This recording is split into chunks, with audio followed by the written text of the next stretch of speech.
still setting up here. I just had to go live real quick, so just bear with me, my people. Bear with me while we get everything still situated. But I don't want you waiting too long. And the way it is on Facebook, you got to go live soon. If you don't go live soon, it'll kick you off Facebook and all that. So that means, if in case you didn't realize, and you couldn't make it to YouTube, you could always go to Facebook, Teflon TV. Everything is always streamed over there live, and also you can also go to my Twitter page, and I stream it live on Twitter too, so you can see it on both spots if you need be. If you can never make it, to YouTube, you want to watch it somewhere else and stuff.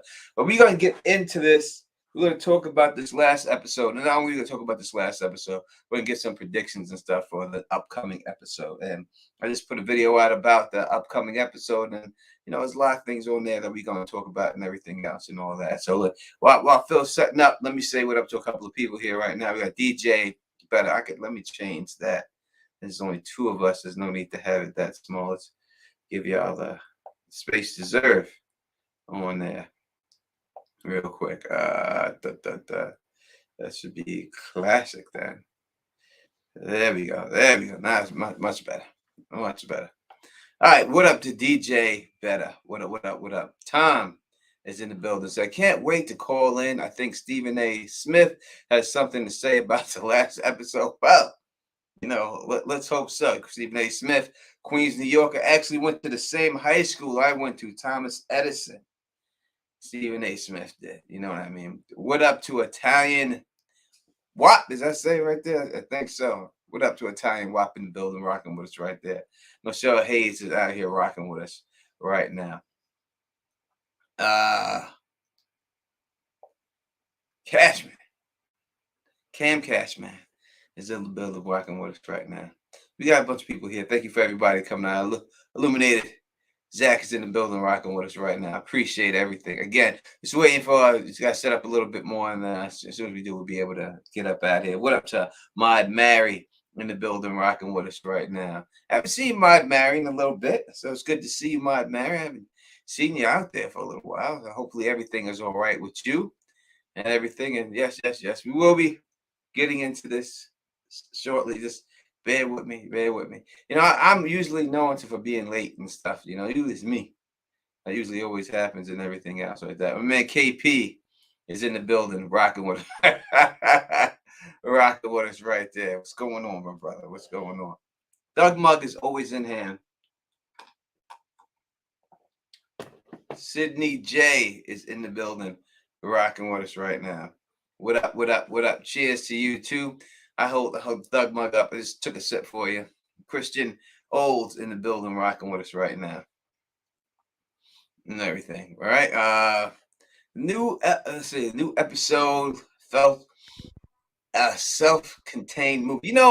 There's a lot of ways to look at the last episode, and I heard a lot of bad things about it. People didn't like it.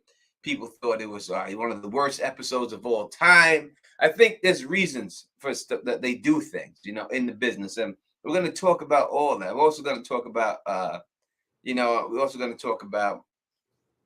Jeff's character. Let me answer this question.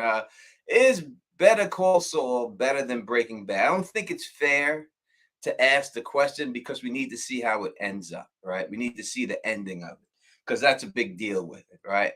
I think if you ask a lot of people if Game of Thrones was the best show of all time, if you got to season 4, people would say yes. But then if you watched when it wrapped up, people would tell you no, right? So the end means a lot. And can they stick the landing? Breaking Bad stuck the landing. So I think to have a true assessment of what's going on there, I think we have to really just we have to see how they end before we could actually answer that question. Is it better than Breaking Bad? Now me personally, I don't think Breaking Bad is the greatest television show of all time. I think that The Wire is the best show that was ever made. If you ask me, my personal opinion. You know what I mean? Oh, Cinnabon Manager got a new sub here. Thank you so much, Cinnabon Manager, for subscribing to the channel. Truly, truly appreciate it. You know what I mean? Make sure, as Michelle Hayes said, don't forget to hit that like people more. The more like people you get up there, you know what I mean? The more people see it. You good, Phil? I am good. I'm here. I'm just getting home from work, and I'm actually just finishing off a video I just edited. It's probably going to be pretty sloppy because I'm doing it at the last minute, but I'm going to try to get it so I can upload it after this. I can't wait to talk about this episode and talk about the past episode and this next episode. That I got a little information about this next one. It's looking Nice. pretty cool. And yeah, I agree, Tony. The last episode seems to have people split on it. I think it's hard to judge that episode for me anyways until we see what happens next, because a lot was set up in episode 10. But either way, I'm excited to bring it on. I know some people didn't feel it, so feel free to call in and express your displeasure of the episode. We're here for it too, as much as the people that wanted to love on it. But fun stuff, and this next episode might be the episode people are looking for. I'll say that. All right, now Phil's here. Let's get this thing popping.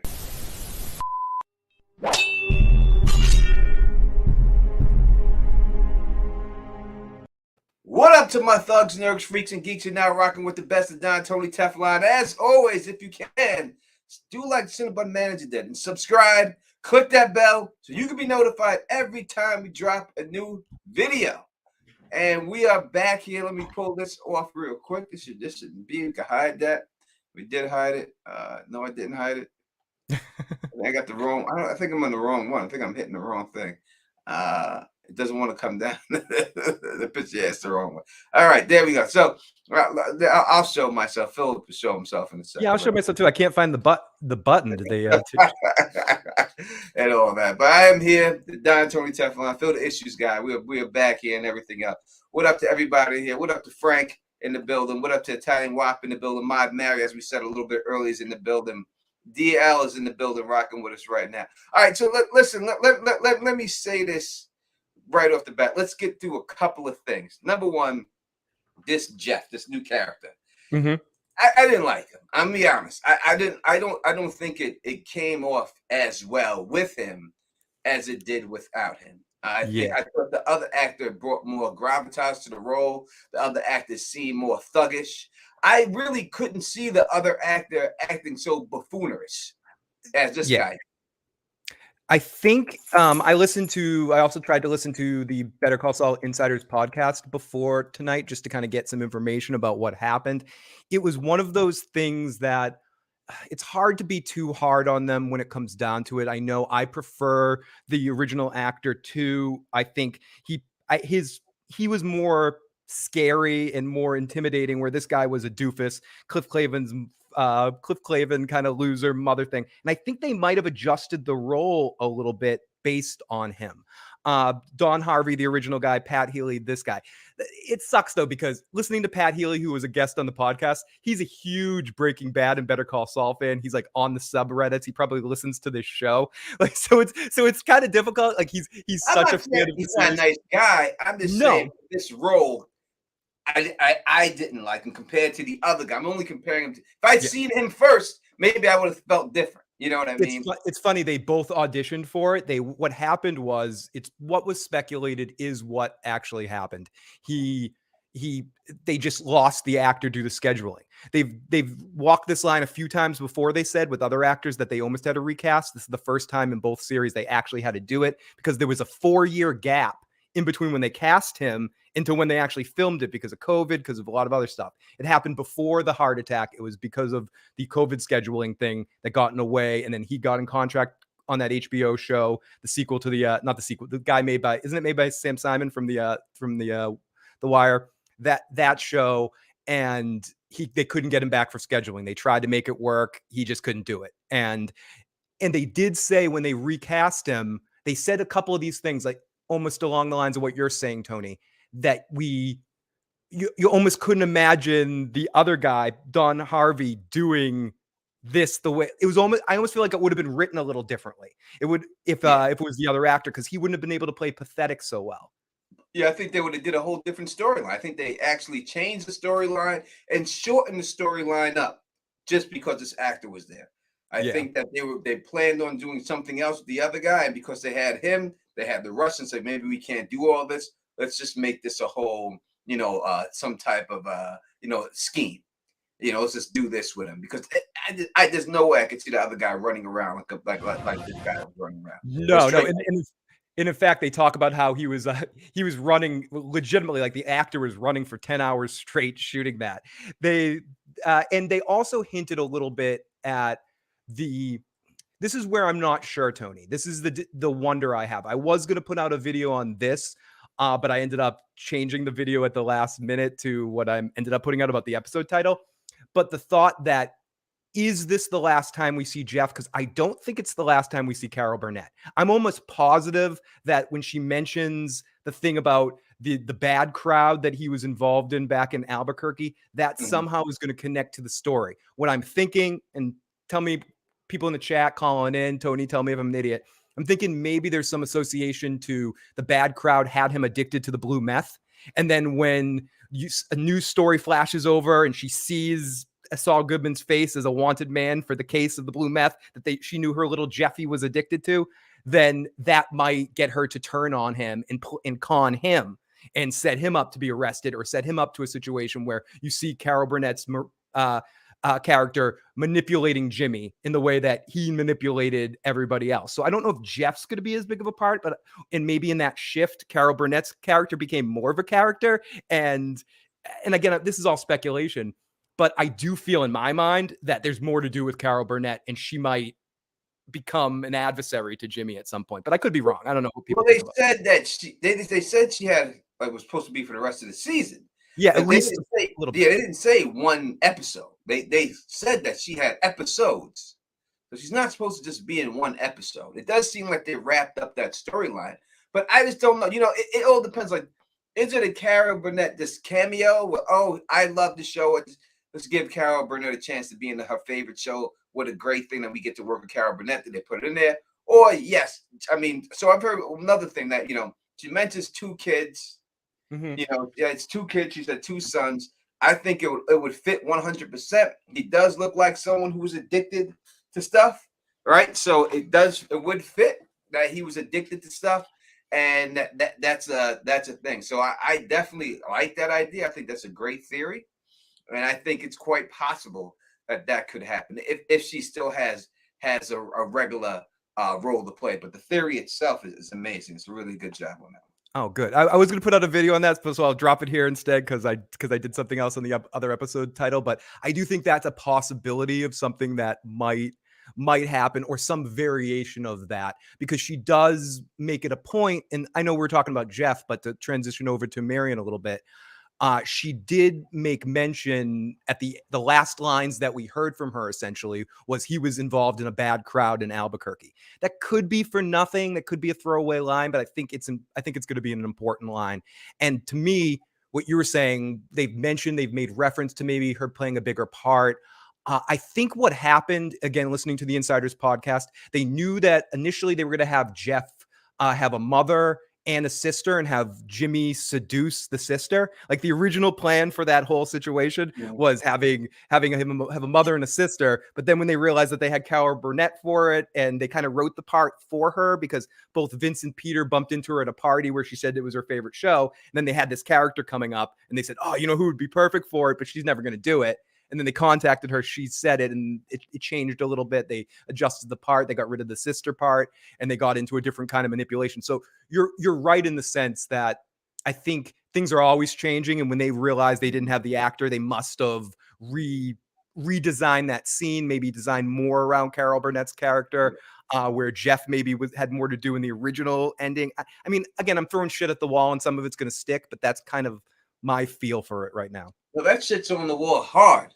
It's like plaster up there, baby. That shit's sticking right now. So I like all that. I like it all. And they definitely, you see reference from that, right? When he comes out and he says, listen, I'm not your stepdad yet. Yep. That could show reference that the part was originally supposed to be for his sister. He could have been like, hey, I'm not your brother-in-law yet in the original script, right?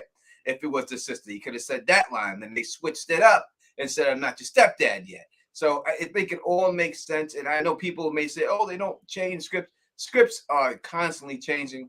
They constantly bend stuff, especially when you have an actor who's a celebrated as Carol Burnett, and you want to put her in. You make it work. You know what I mean? You make it work, because it's a once in a lifetime opportunity. Anthony wants to Anthony, say, I want to answer is that. he better than New Blood Dexter? I mean, yes. Yes, but I will say this, and I said this on the other night in the show. I'm not on my live show. I don't know if you heard me. The big question here is, can Vincent Peter do the bizarro Dexter? Dexter was a good series that had two shitty endings. Can they do the two good endings? Can they come back, bring the show, and have a show with two good endings where So the wow, Dexter people they really shit the bed on two endings. twice, dude? They double duty. Yeah, and then the last one, he just was so cocky, saying it's the best thing you ever written. Like, dude, if that's the best thing you ever written, come read some of my shit, because I got better shit than that. I mean, that was just, I mean, that was terrible. It really was. Make sure you call in 781-990-8509. That's the number to call in, 781-990-8509. This is the call-in live stream. You can call in, or you can leave a voicemail, or you can leave a text message. Whatever works for you, you can call in and do. So make sure you do it. All right, so dealing with that whole situation, talking about that, we'll stay with Jeff, because basically that's where the whole episode was. No, pretty much. Did you like it? Like, did you think it would be more of a sinister thing going on with this guy? Did you think that they handled it well? Hey, I conned you, now you're dirty, so now you can't con me anymore because I got you dead to rights. Do you like the way they wrap that? Supposedly, if it's wrapped up right now, do you think they wrapped it up good? Okay, I have mixed feelings about it, because I'm not as all or nothing about this episode as some people are. I think there are some good aspects of it. I think one of the weaknesses of this episode is it could have aired at any point in time in post the season 5 finale. Like, you could have put this any point within the season, or you could have broken this up into mini sections and put them as cuts in other episodes. And I think that's what some people's problems are with it. But this was an inevitable thing. We're going to get this episode eventually. Dealing with the Jeff thing, and whether I think it was a satisfying conclusion, and whether he was better menacing, or I don't know. I feel like some of the execution of it was technically fun to watch, but wasn't completely, I don't know. I didn't hate it, but I feel like some parts, a lot of anticipation got built up around Jeff and the menace that he created. I'm not talking about the analysis, your theories, other people's theories. I'm more talking about like what the scene made me feel. And then in this episode, he was just a completely different. It was almost, he became a comedic foil kind of character, and that's okay, but that's not the direction that I thought might have been the most effective. That being said, I don't know what adversary or what thing is going to come up in these last 3 episodes. I'm still holding judgment. Jeff could be a very much this Jeff could be, if this is the end, I'll be somewhat disappointed, but depends where they go with it.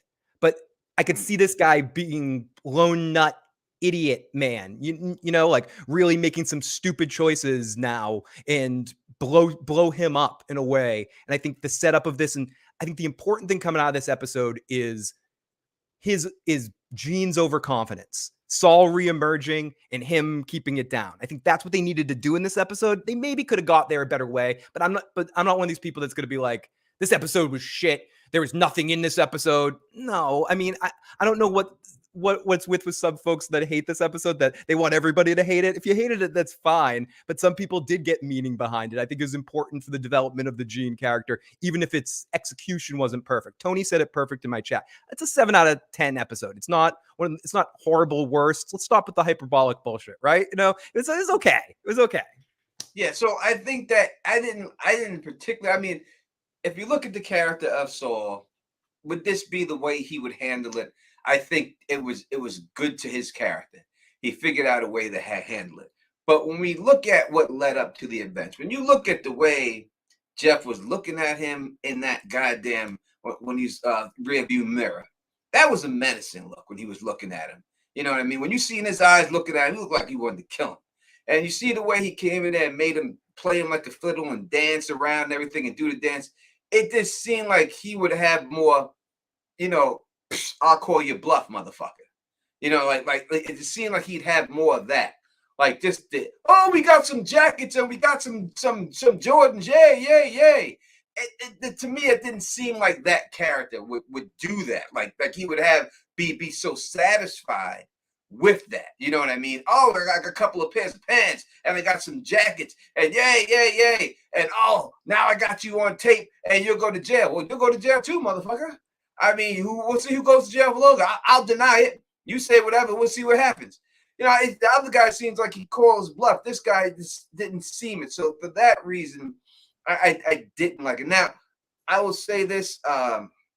If people are asking, was this a good episode? Was this a bad episode? Let me explain to people somehow how television shows go and movies and everything else, but especially a television show. Since I'm some type of writer and everything else, let me explain to you how it goes.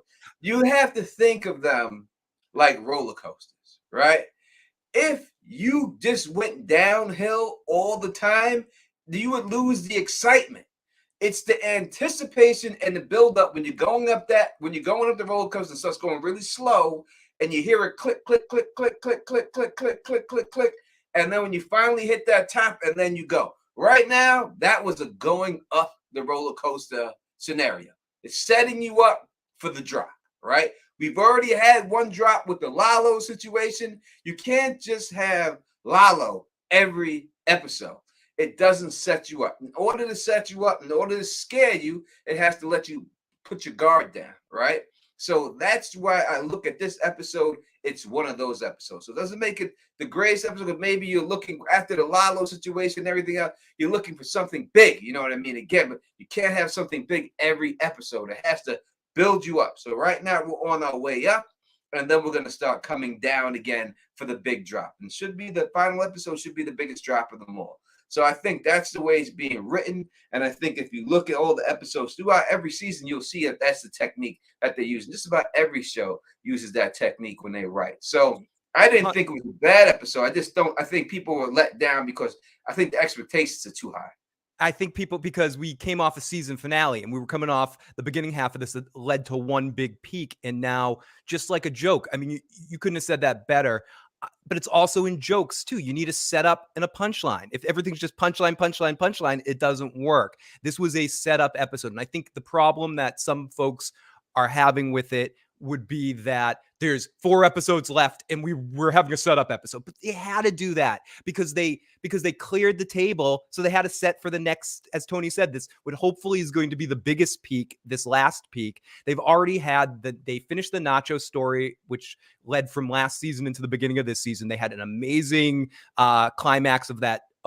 Then they had the Lalo Howard thing, which was similar in intensity to the Nacho. And then they said this directly, Tony. This wasn't even like subterfuge and I know I'm going to quote the Insiders podcast a bunch tonight, but Peter Gould or the main writer of the episode straight up said, we knew the audience was going to want what we're calling the Breaking Bad timeline right after the last episode. So we decided, you know what's going to be fun? To do this. So they did this because what I think they decided to do, and again, I'm throwing out stupid theories all over the place, because they decided somewhere along the way, these last 4 episodes are going to be out of context, out of time, all over the place. You're going to be jumping around with multiple timelines. I'm convinced of the multiple timeline thing. Another video I want to make at some point. But I'm convinced that that next episode might be in the Better Call Saul timeline, might be in the Breaking Bad timeline, might be somewhere else. And then we're going to come back to this. I do think we're going to see Marion again, maybe not Jeff, but I don't think it's going to be next episode. I think it's going to be maybe in episode 11, maybe in episode 12, when the feds and everything's coming in on him. And it gets intense because it looks like he's finally going to get caught. And Kim is the bailout, and at the last minute she turns him in. Like who knows how it's going to go, but it could definitely raise up the stakes. But I think this episode was a way of setting up a non-traditional, non-linear style of storytelling that they wanted to go forward. In similar to, not as good of a show, but in WandaVision, those first couple of episodes had to be almost standard fare of boring television of the 50s or something, like a boring 50s show where nothing's happening, because later on in the season, they had to alter things. And I know whether it ended good or not, you can have that argument. But what was good about that show is it slowly started to melt away the world you were watching and then showing different things. I think this is a similar thing. They're setting this up 100%. Yeah, it was Agatha all along. So when I look at the way it's set up, I think that they did give you where they're going. If you pay close attention, you watch my videos because I say that's what I'm here for.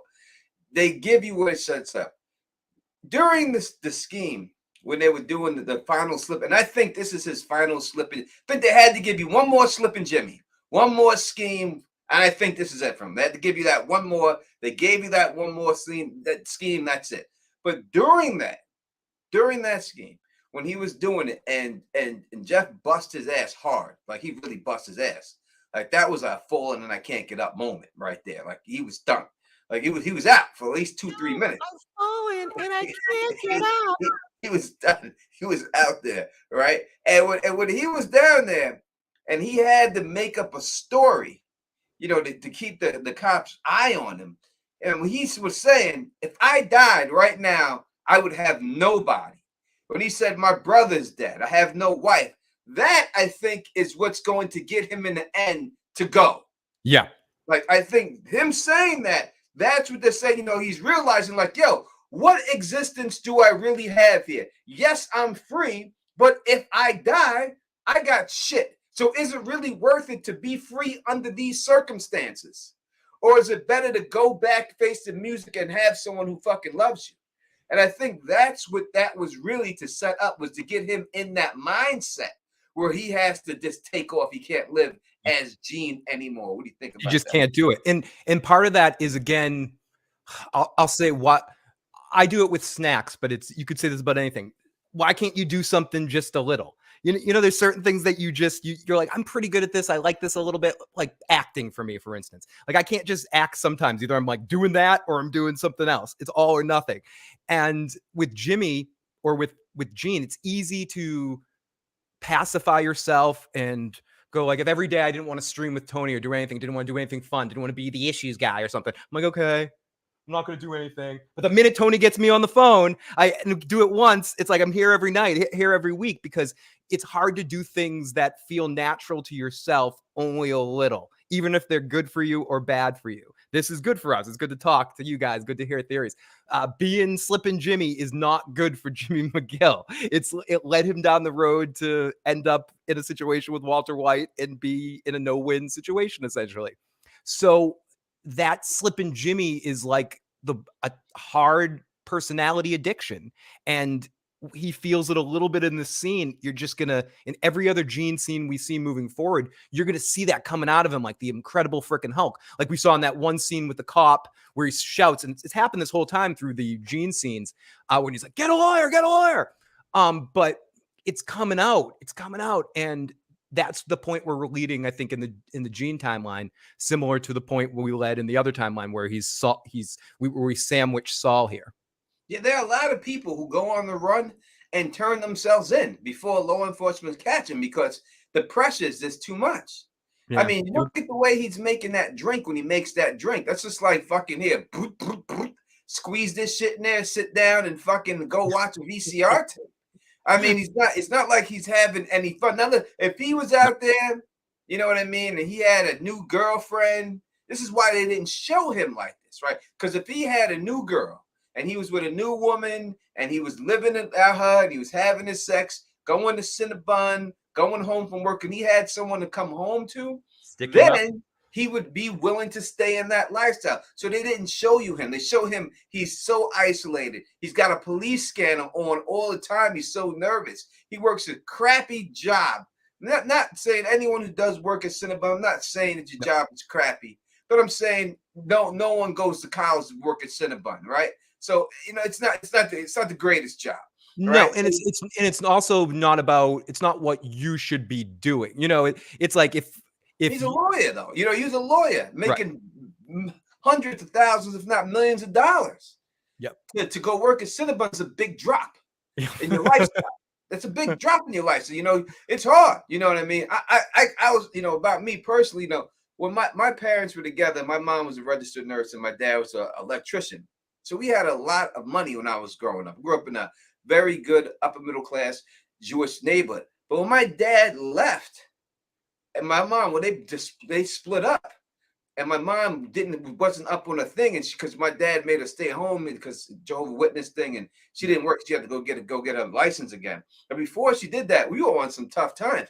And I remember my grandmother, she came to me, my mom, and she's like, "What's the matter?" I said, "Damn, Mama, I went from caviar to hamburger helper overnight." And it was more painful to me than to go from where I was at, and I had every video game system ever come out to I had nothing.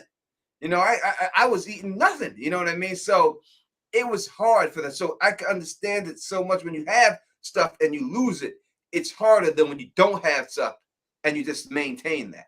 You know what I mean? Yeah. So him having that stuff in there, it's just eating him alive.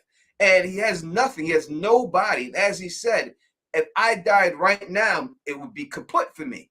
No one would care. I would just die in this room, and that would just be it. No one would give a fuck. So I think that is the mindset. We needed this episode. We needed him to slip and fall at that time to make him go and have to say that and come to some truth with himself. Like, I can't do this shit anymore.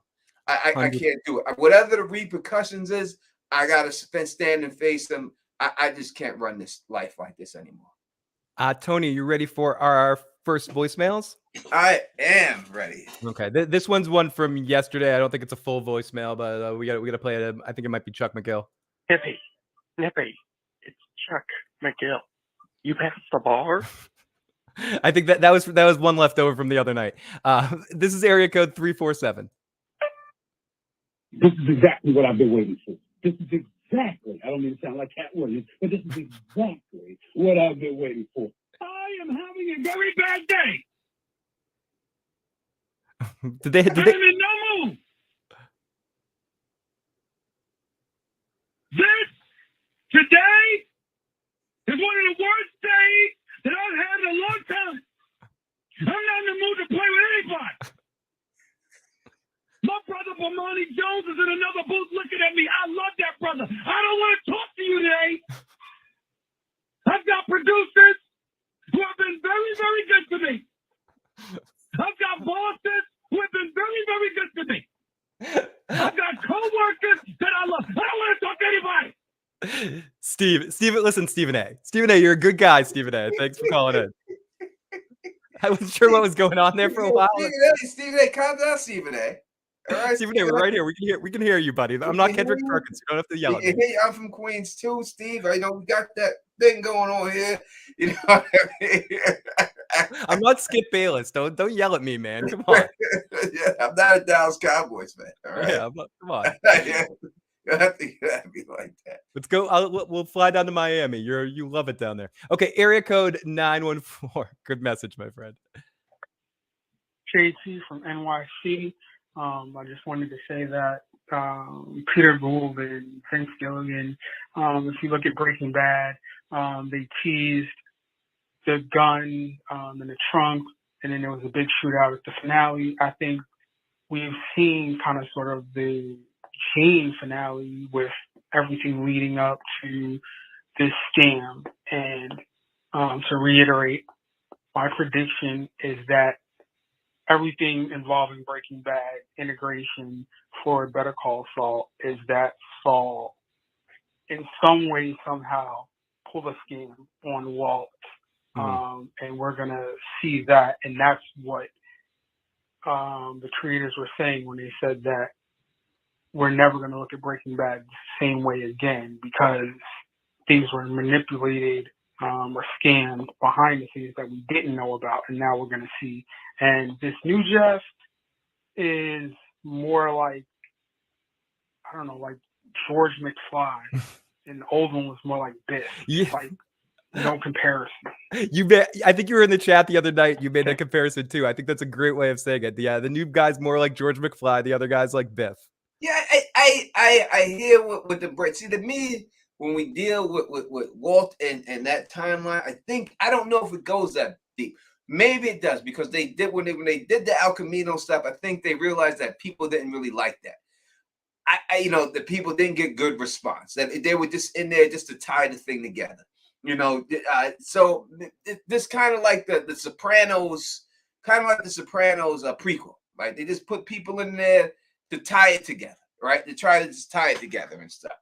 And they had the guys in there with the same damn haircut, 50 years from now, which makes no sense, right? We have the same exact hairstyle. But I think it's more, to me, I think it's just going to be something that's along that timeline that we just see from Saul's perspective. In Breaking Bad, Saul was just a secondary character, a minor character, and I think the roles just reverse here. We see Saul as the main character, and how he views them there. But I don't know if it's going to be so substantial. I wish it was, but I don't know if it's going to be. Yeah, I the only thing I could see adding a lot to the Breaking Bad thing is if we get something within the scene when they're both in the vacuum cleaner salesman's little prison apartment there. Maybe Gene says something. I keep wanting to call him different names. Saul says something to Walt in that scene, but we already got so much in Breaking Bad in that scene. I like where the caller is coming from in the sense that maybe we see that Gene is having more of a connection in the Breaking Bad time, like more control than we even saw, or he's stealing money from Walt, or he keeps track of some of the money through Jack and he steals a little bit of it in the desert before, like stupid things like that. But I don't know. I tend to agree with you, Tony. I think it's more going to be, we're going to look at it differently because you're never going to be able to look at the character of Saul Goodman again. Even now, when I go back and watch Breaking Bad and seeing Saul as just the one-dimensional Saul Goodman, it's a little weird. It's still good, but it's, even when he says his first time, when he admits his last name is McGill, a lot of people don't know that. He never says his name's Jimmy on Breaking Bad, but he does say, yes, when Walt first introduces to him and he says, my real last name is McGill. I just use the Goodman for because the homeboy's like the Jewish thing or something. Like I forget his exact line, but it's something like that. But so yeah, I don't know how it's going to be. I don't know what they actually really could do to make me look at Breaking Bad completely different. I think that's more, they mean it from looking at Saul's perspective and looking at some of the other things that might have been going on during the same time period of that. When Walt and Jesse are here, Saul's going to be here doing something else that's crazy that you were like, oh my God, he was doing that then. Yeah, I just don't see what they could do. What up to Changa's in the building rocking? Ain't seen him in a while. Changa ain't been away in a while. What up, my brother Changa? Rocking with us right now. Yeah, I just don't see how that what they could do that to make it different, as Phil said. They would have to show me, because I just don't see how they could do that and not contradict what they already have done in Breaking Bad. That's the whole thing. It all has to fit in. So how could they have him doing something crazy when we hadn't seen exactly how he came into Breaking Bad? It cannot contradict that situation going forth. So I just don't know. I think it's just going to be more of a parallel situation. While this was going on, Saul was doing this. And then they cross paths somehow. I think it would be more of a situation like that than anything else. All right, going back, talking about this episode, and I know someone, my Mary, said you want to talk about the teaser. We will talk about the teaser. We'll talk about the crossroads and all that stuff. We'll get to that. We're just going through this real quick and everything else. So when you look at the actual episode itself, right, and Carol Burnett, myself, I'll say this about Carol Burnett's part. I expected a little bit more than that. So hopefully what Phil is saying is right.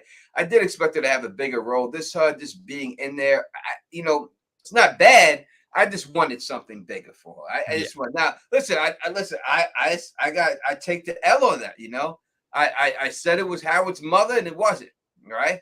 But I take the L on that. Not only do I take the L on that, everybody else y'all take the L, because y'all who went out there and said it was the judge, y'all got it wrong too. This guy right here. And yeah, I too, I know the amazingness of it all. Again, they were talking about it, Bob and her working together and two comedic legends in an episode together. You get the vibe. I feel the same way as you do. I thought they were great scenes. I thought every scene she was in really worked. Her and Bob had excellent chemistry. I thought she worked well with new Jeff, in the sense that I'm sure she would have worked well with the other Jeff too, but I like the pathetic vibe she was giving him, like, Jeffy, don't vex me, like that kind of. She was the hilarious part of the two, and you can tell they had a good mother-son kind of dynamic going on between the two of them. But I too That's why I'm making this stuff up, Tony. That's because I feel like they need to give her more. She was too good. She was digging scenery, and they had her mention Albuquerque. It's hard for me to imagine that we don't at least see her in one more big scene. Fresh News 247. Did they greenlight from season 2? Yes, they Yes. did greenlight from season 2. We will have a from season 2. That's I'm not afraid of anything. So you gotta take the L on the blood on the candle theory too. Listen, I'm not taking that yet. I think we still have season's still going. We got a little more time on that one. I mean, I'll say it doesn't look good.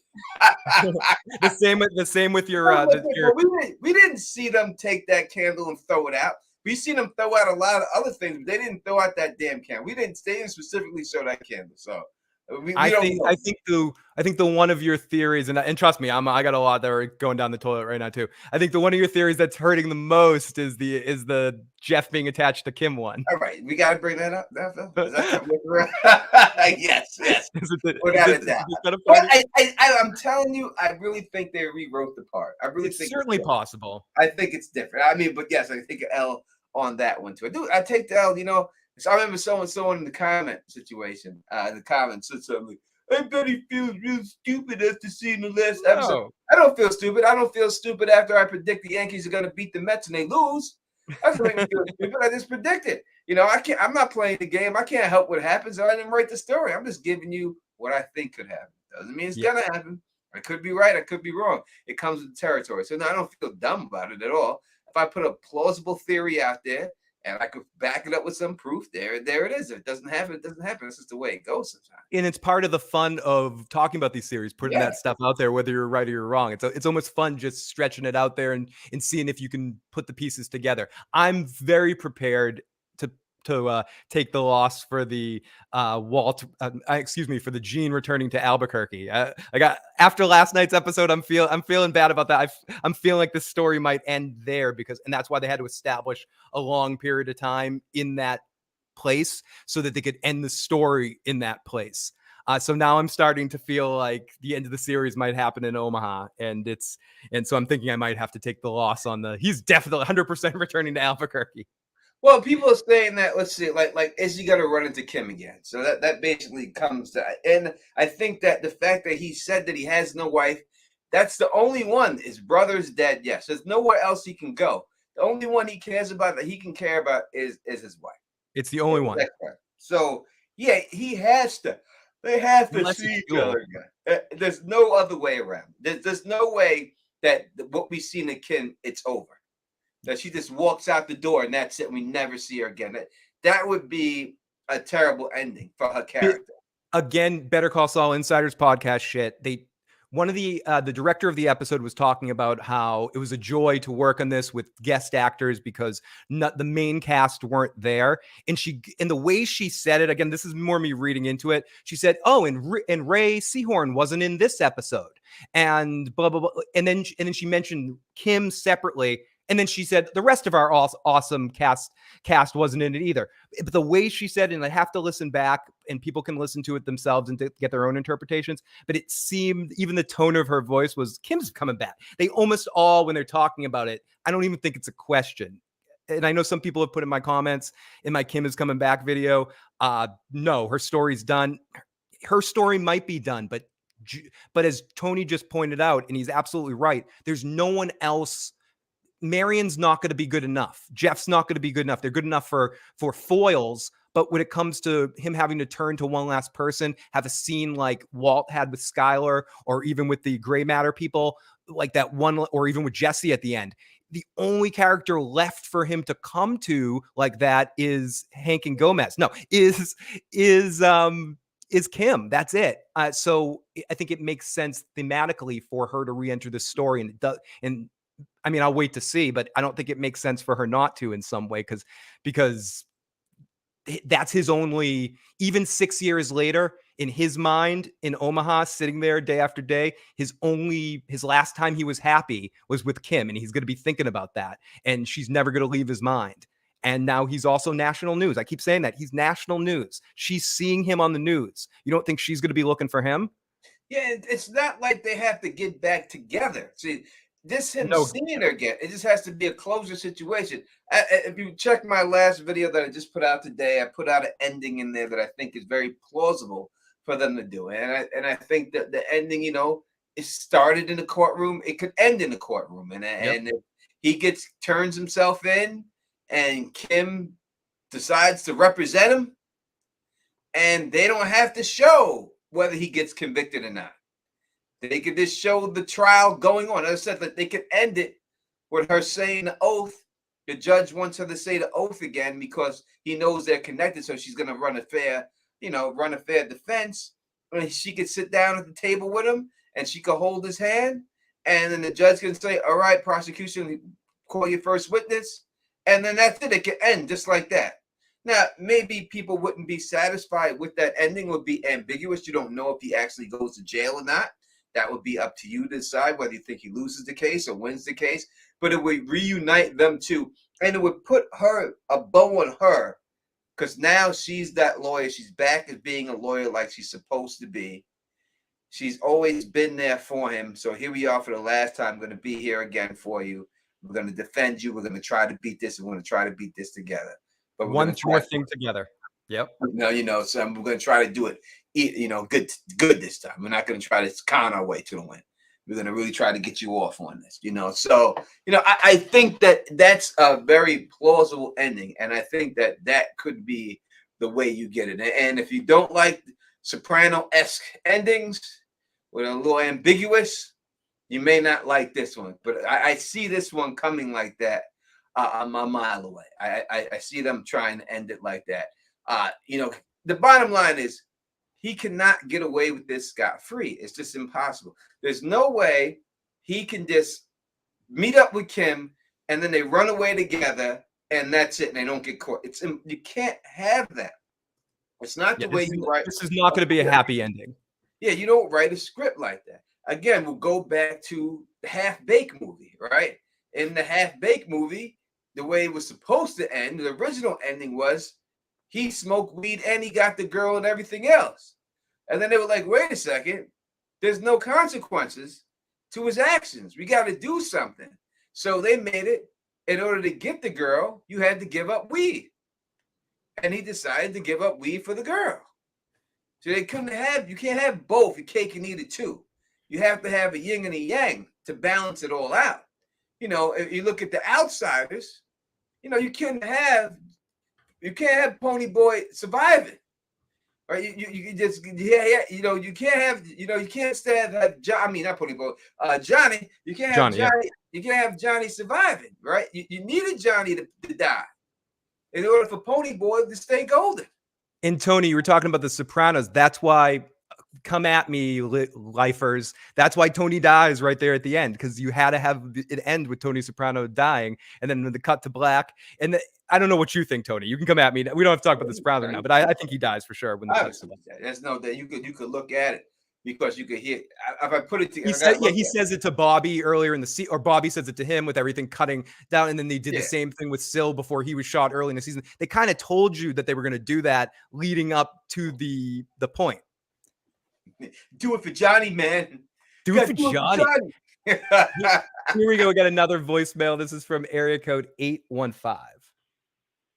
Hey, Teflon and Phil. This is DJ Better. Oh, I want to say something before I play DJ Better's message, because I love DJ Better. She's awesome, long-time listener. She messaged me this morning to be like, I disagree with Tony's theory. I'm like, why'd you message? I was like, I love Tony, but message him. You messaged me first thing in the morning about Tony's theories. You're like, tell Tony I think that his theory. I'm like, no, you tell Tony. I'm like, you call in tonight.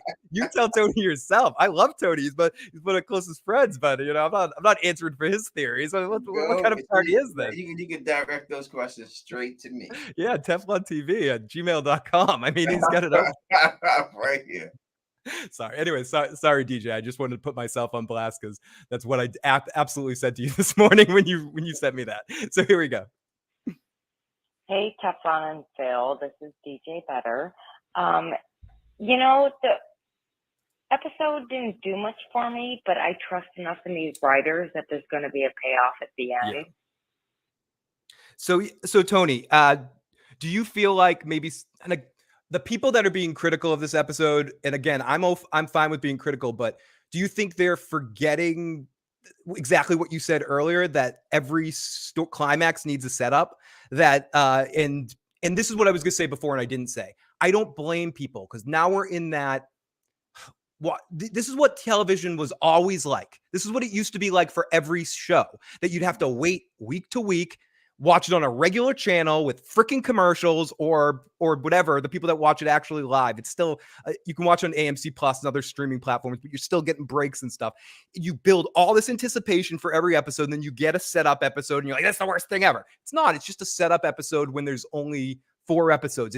Is the amount of time that's shrinking part of why everyone's maybe hyper critical of this particular episode, Tony? Yeah, what happens when you have a lot of episodes in one season, and really this is almost 2 seasons cut in half and stuff, is that you just expect, say, hey, why give me a filler episode? We only have a couple of episodes left, so I want every episode to wow me. I want every episode, because we ain't got that many. We ain't got no time for that. But again, you doesn't matter. You always have to have that. You can't just have straight back to back to back to back thrilling episodes. It always has to be a setup. This episode is setting up him leaving. Yep. All right. If he would have just got up and left after he told the guy, the vacuum cleaner guy, all right, I'm going to handle it, and the next episode he just packs his bags and leaves, and that's how he handles it, doesn't work. He didn't want to have to leave. He wanted to handle it and stay where he was at. His intention was to handle this, go back to living his life as Gene. But when he said those things to that cop, when he said, if I died, no one would care, I have nothing left, no family, no wife, is what's triggering him to say, I can't live like this anymore. I can't do it. I'd rather be in jail with someone at least coming to visit me that loves me than just sitting in this place by myself and just die, and no one would know. So I think that they had to do it. They have to. It has to work that. You know. I love how the Fly from Breaking Bad just made a cameo on your. That Fly is about to get caught with the electric fly squad. You're gonna be like Jesse Pinkman, like, oh yes, yeah, bitch. I know people are mixed on the Fly episode, but I love it. I love that anticipation. Let's go in the live chat a little bit. Dave, original Jeff wasn't available to a shooting delay because of Bob's heart attack. When Gene put that shirt and tie together at the end, was that foreshadowing? Yes. Some people could view that it was a Kim-like shirt that he was holding. I viewed it as a Saul Goodman-like shirt that he was thinking about getting back into costume and wearing a loud outfit again. We do have a bunch of voicemails we'll get to when Tony gets back. I didn't mind the new Jeff. I think he did great things, all considered. It's a tough situation he was in. I think the actor, if he was the original one, you never would have noticed. But even if it's a small part, that is an iconic actor that's been in movies. He's been in tons of movies. I'm going to miss movies he was in, but since Casualty is a War, I feel like that was his first big movie star role. But he's been in tons of stuff. So new Jeff had a tough gig going into it, and I think if the character was always him, we wouldn't be having the conversations that we're having. But then you have that big an iconic, not a big actor, but an iconic character actor that you, with Don Harvey, that you had. It's tough to not compare, but I don't think it took away from anything. I think it just changed things a little bit. And either way, this is what I'm saying. For me, it was still satisfying. And yes, a couple people were saying stuff in the live chat. I don't want to say it to the people in the live chat that might not want to hear that information. And I'm not just trying to pub my video. By all means, stay here, then watch it afterwards. I just put out a video about the title of the next episode that has been confirmed. That's not spoil. What's the title? The title of the next episode confirmed is Breaking Bad. Is it really? Yep. And the description is like, 2 partners amp up their game or something like that. Like, that's the synopsis. Again, you can see more information. I rant about it for 2 or 3 minutes in the in a video I just put out.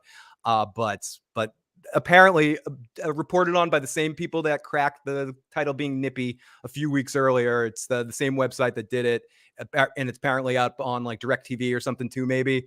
But it's been confirmed that the next episode will in fact be called Breaking Bad. So it could go either way. Obviously, this is going to show the Saul timeline. and they're gonna show him Right. so I mean, maybe I don't happy. think they're going to subvert us that much and have the episode be about, Jeff breaking bad or something. I don't think it's gonna be that. Yeah, Jeff's already broke bad. He's happy. He's got one come off and everything else, and that's it. One come up, stole some boosted some clothes, and that's all. I just don't. To me, I just don't think that's a good enough reason not to turn somebody in, because you could just be like, listen, tell somebody else, right, down the block, your homeboy, hey, call up this guy, turn him in, and I'll split the reward with you. All right. And now I got nothing to do with it. It got nothing to do with me. So what's I got to do with anything? You know what I'm saying? So I just don't think that's a good enough reason to have someone not blackmail you anymore and stuff. And yeah, if you can, do like Mike Water is saying, hit that like button, man. Definitely look out for your peoples right here. Hit that like button for the most entertaining Better Call Saul after show that there is on all of YouTube. Definitely hit that like button for that. Now, we've got a bunch of voicemails that I'm going to get to in a second here, Tony, but I do want to get your response right away. Are you, I think some people, this is the episode that we're getting, Breaking Bad, seems like, whether it's all Walt and Jesse, which is not, we know it's 3 scenes, but if it's all in that timeline, is, what are your thoughts with it? Should they have done this episode first? Is this the episode that people wanted, this past week? Are you excited for this episode? Are you, I like that they have a title called Breaking Bad, because you did have an episode, and I say this in the video, you had an episode of Breaking Bad called Better Call Saul. So I always figured that they would have to do one episode of this show called Breaking Bad. So how do you feel about the fact that they've pretty much told us when Jesse and Walt are coming? They told us before the season that they were coming. Would you rather have this been a surprise? No, I'm good with it. You know what I mean? You knew they would come in. Even if they didn't tell you, you knew they would have to put them in there at least somehow. So again, I'm not enthusiastic about them being in it, because I don't think it's going to be something big. I just think it's going to be something background. So I don't think it's going to be something huge. I just don't see it, me personally. I tend to agree. Someone else could tell me how they could do that without messing up the timeline of Breaking Bad. Please tell me, because I don't see how they could do something that's so big that's going to make you feel differently about Breaking Bad without spoiling that timeline. I don't know how they could pull something off like that.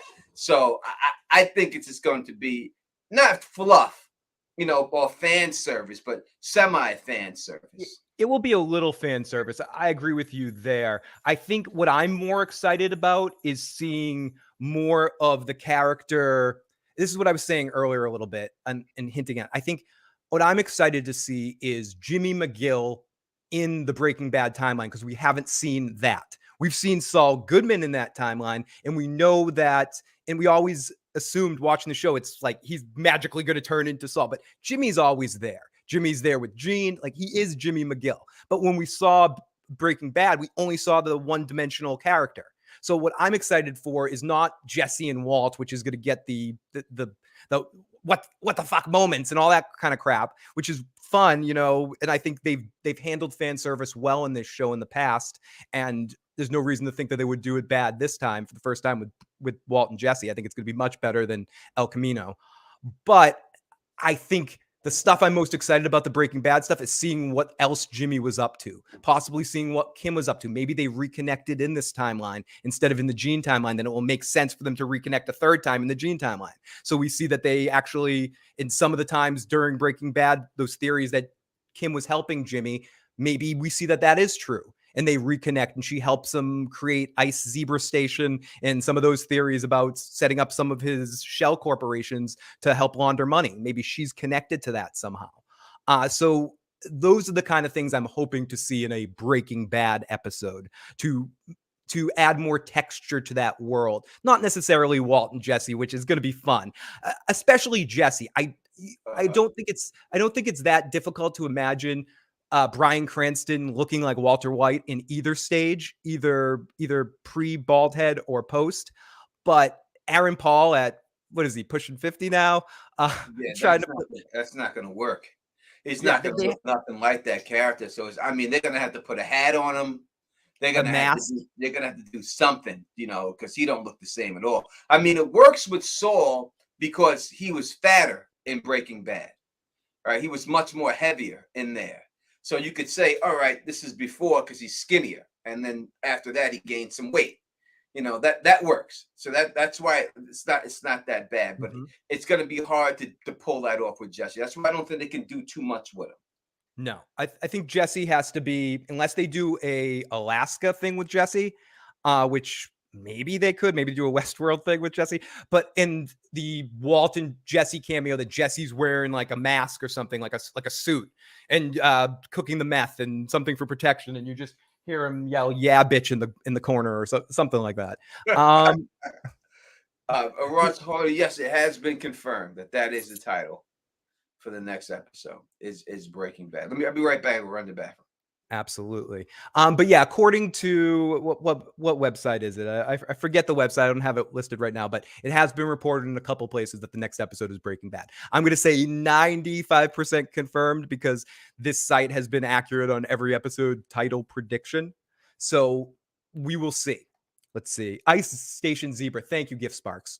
So I could see maybe something like that you see in the next episode. Sorry, I'm trying to watch the dog in the background who's getting into some shady stuff. What if Cliff's son and Jeff ran around together? They just kept running in circles. Deacon says there was also a leak that showed Kim talking to someone with a hat or a beanie, the picture of the wanted poster in the hat. There is some stuff out there. We're not going to get too much into that, but if people want to search out those kinds of leaks, there's set picture leaks that could be something, but also could just be actors visiting sets these days, as this particular cast seems to have some of the actors, even when they're not on the scenes, on the sets because they're just there to support the whole thing. So I'll take that for. That's why I'm always hesitant to go with set photos, especially for a show like this. We're such a close cast that actually does like each other. And someone's fact checking us here. Ed says, I checked the official listing and it is called Breaking Bad on official cable TV. Yes. I know. And again, for me, it's not so much about the Walt and Jesse thing, which I think is going to be fun. I'm convinced that it's going to be done in probably more of a comedic way. Both of their cameos, I don't see them, as Tony was saying, I don't see them doing something too serious with them. I see them being funny comedic foils. Possibly the cold open for the next episode is a Walt and Jesse scene. They could just start bang right out and get it out of the way to show you when they are in the timeline right then. But I think it's going to be more for comedic purposes. But it's awesome that it's actually confirmed to be Breaking Bad. They're not messing around. They're like, okay, you did the Gene episode. We're in the future. Let's get over to Breaking Bad. Which I'm going to wait to talk about this when Tony gets here. But I want to talk a little bit about the crossroads in the preview for next week. But I'm so confused. I didn't know what Jeff was recast. I wonder if they're going to do another episode of American Greed. I hope they do, Juliana. It says Saul Goodman wasn't always an ace attorney for Walt. Wasn't always ace attorney for Walt and Jesse 6 years before. Is that the synopsis of the episode? I read a different synopsis. That's an even better one. Someone who works at Cinnabon is going to end up realizing who he is, says Chauncey. Ed says, so it looks like we'll see Saul before he meets Walt and Jesse, and it will lead to that. The last episode was CV19, safe filming. I hope it wasn't affected. That was a Tuco shirt. It was kind of a Tuco shirt. I think we'll get a scene with Saul going to the car wash while Walt is there. Checking on IMDb site, the next episode is there's photos and stuff. Yes, this is really happening. I think what did I read? I read something that said it's two members, two teammates or whatever come back and do it. Or what was it? I just want to read what I said. The partners escalate their enterprise to new levels. That's what I thought I read as the synopsis. But if it's that other one too, that's even better one. Saul Goodman wasn't always ace attorney for Walt and Jesse 6 years before. Awesome. Okay, cool, sweet. No, the one I read was the one listed on, what was it? What website? I forget it. Whatever. It doesn't matter. Either way, whatever the synopsis is, we can spin the synopsis. I'm sure there'll be a bunch of fake and real synopsis coming out the next week or so. So it's all that matters is the next title is pretty much confirmed now to be Breaking Bad. The crossroads is a total misdirection. It very well could be a misdirection. The thing I was going to ask Tony when he got back about the crossroads is, could the crossroads be Walt driving back from New Hampshire to Albuquerque? I don't know. Well, I didn't see what kind of car it was, and if this is could the Walt singular scene be a scene of him driving on the trip, and that's our cold open, him just driving from where was he? New Hampshire, Granite State, yeah, New Hampshire. Could Breaking Bad title refer to anyone in the Gene timeline? Another misdirect. It could refer to Kim. I know people have said Kim has slipping Kimmy, breaking Kimmy, but that could say to the Breaking Badness that's engulfing everything that leaks onto Kim. That Breaking Bad is more directed, and then the partners escalate their plan. Trish with the super chat donation. Thank you so much, Trish. What's the story with the crooked picture covering post-it notes for a new scam? I think banking law expert Kim sets it up a while ago. I didn't see the picture you're talking about, but like I said, I wouldn't be surprised if it might not happen. But Kim plays a major part in this next episode, in this Breaking Bad similar episode. It would be hard for me to see Kim do anything underhanded right now. I couldn't see her. I think that's it for her. Fair.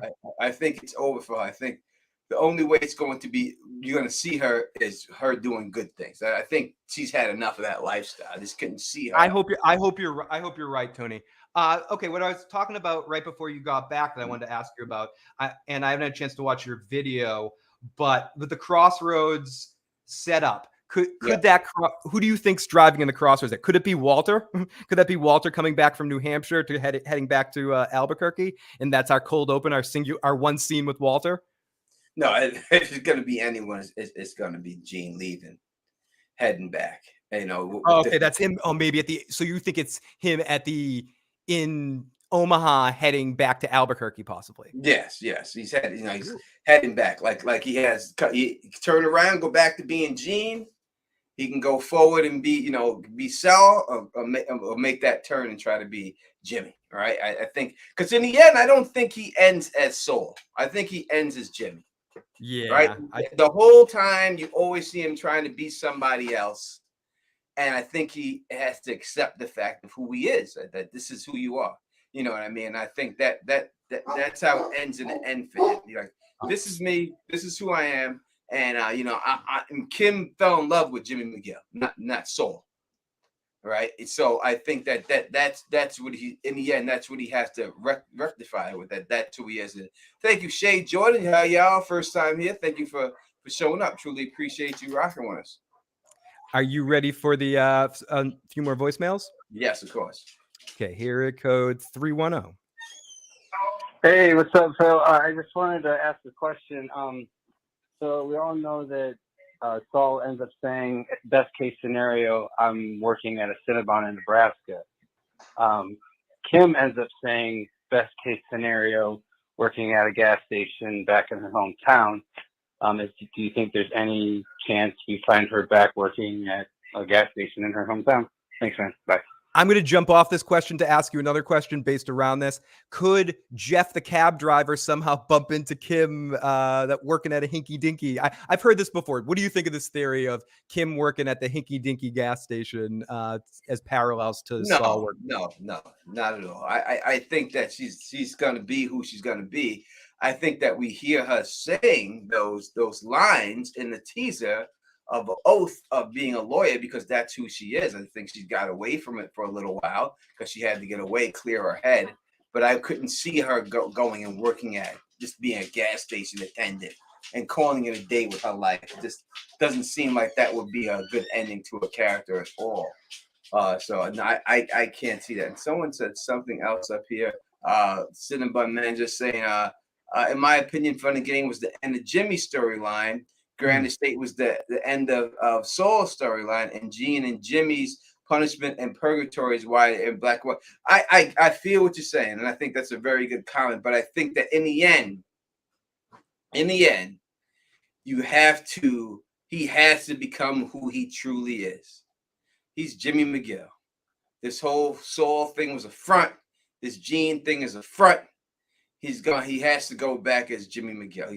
And that's what he has to be. That's what he'd be known as, not Saul.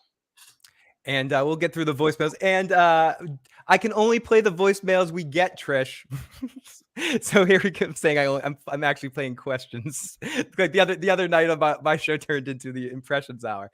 So this is area code 815. This is DJ calling me out for calling her out. Wow, Phil, thanks for calling me out. DJ Better again. Yeah, what I said to you this morning was I wasn't sure that I agreed with Teflon TV that the only two outcomes are Gene, Jimmy, whatever you want to call them, are either death or jail.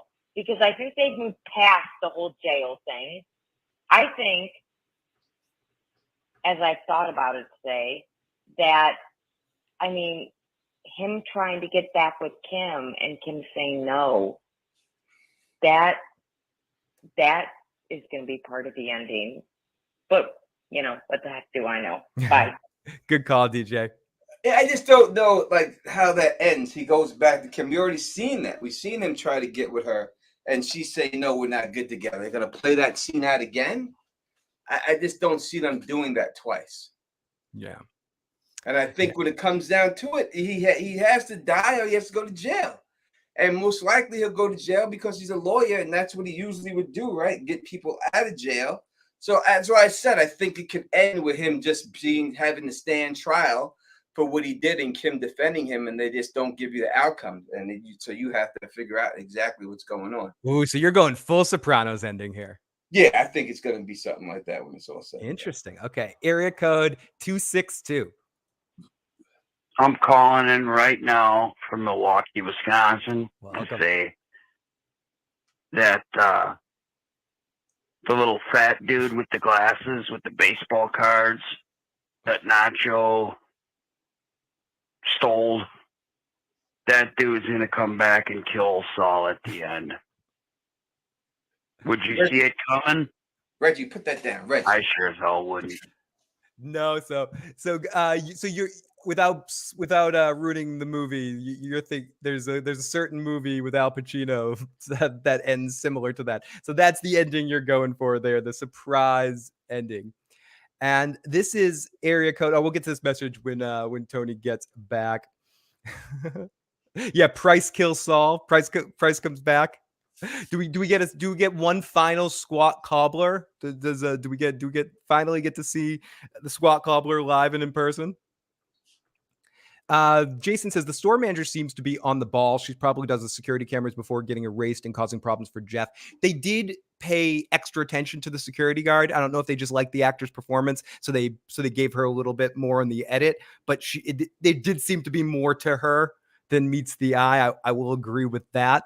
I'm not sure what direction they're heading or we'll ever see her again, or if that's part of one of the dominoes that comes crashing down for Jimmy when it all comes tumbling down. Anyone know where I can find info thread about the crooked poster in Kim's room when Mike was telling her to act normal? I wonder if it has ice station zebra posts on it. Trish, check the Better Call Saul group on Reddit. They have a lot of interesting pictures and search that versions of that in the group for a mega search. I'm sure someone has some picture close up weird something doing. They're like a bunch of crazy detectives over there. Anyone know the final scene? Gene makes a squat cobbler at Cinnabon. Billy Bong, with your name already, I know you and me are like this, and so I'm liking where you're going. But now Tony's back. Let's play our last voicemail for now, which means we have all the voicemail lines open. You can call in at 781-990-8509. And thank you so much, everybody. And make sure you like in this video so we can get out to more and more people. This is area code 718. Hey, Phil. Big J here. Oh, Big J calling. I'm sorry I didn't call you the other night after the show. I actually didn't watch it until today. I went away from this technically is not a call for someone that's watching right now, but it's going to be about the show anyway, so let's listen to it.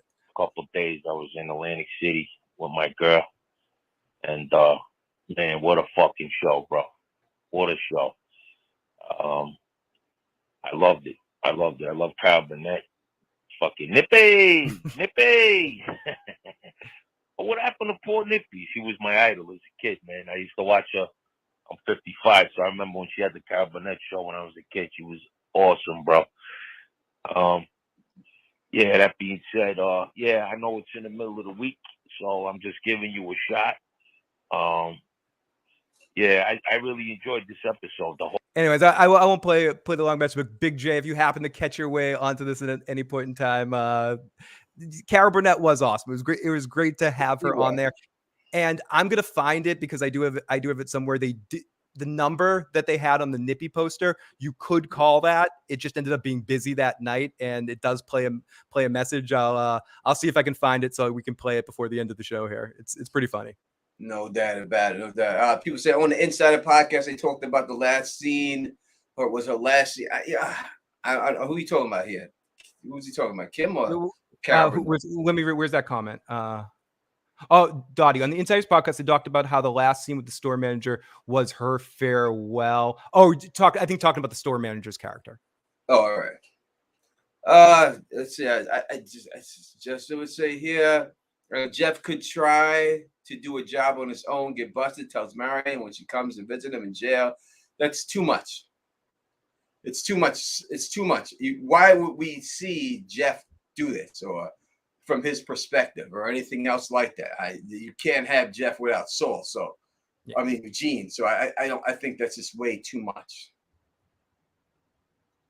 I would agree as well. Steve Bob says, I agree. The most logical endings would be Gene dies, turns himself in. Who knows with these writers, though? Anything could happen. Yeah, I'm telling you, it's going to be a standing trial in the end. And they probably won't say that the guilty verdict or not. You'll have to guess on that. That's probably what it's all going to go down to. I personally think I have talked about the trial thing too before. I think he actually maybe loses the trial and ends up in jail, helping people out in jail and being full Saul or being great. Like living his life. Because to go to what you were saying before, that he would rather be Slippin' Jimmy, the perfect amalgamation of all of those traits, Gene, Saul, and Jimmy, and be the most truest form of himself. But to do that, he might have to be in jail because he's not really a great person. Yeah, he could be the jailhouse lawyer, have his own block. He'd be like a dude from Shawshank Redemption, right? He'll be like that. The guy was the accountant for everybody. He'll just be the lawyer for everybody. It could be a situation like that. I could definitely see it going down like that. Unfortunately, I'm going to have to cut this short because I got some things that are going on. I'm going to have to stand on, unfortunately. So okay, Tony, before we go, I want to play one thing, though. This is what happens when you call the Nippy number. You've reached Gene Takovic. If you're calling this number, you may have come across my flyer, or better yet, a very friendly fluff ball named Nippy.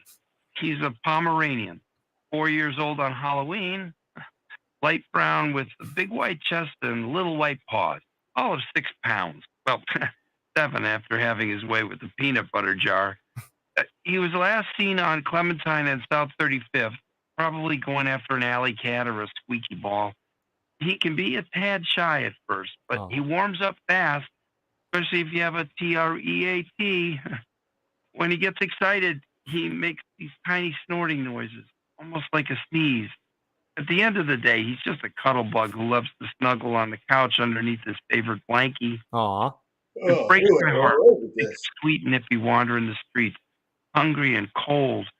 If you have any leads, any at all, please share at the beat and spread the word if you can. Nippy and I would be forever grateful. Aw. And that's our Nippy message. All right. Thank you all for joining us. We'll be back next week.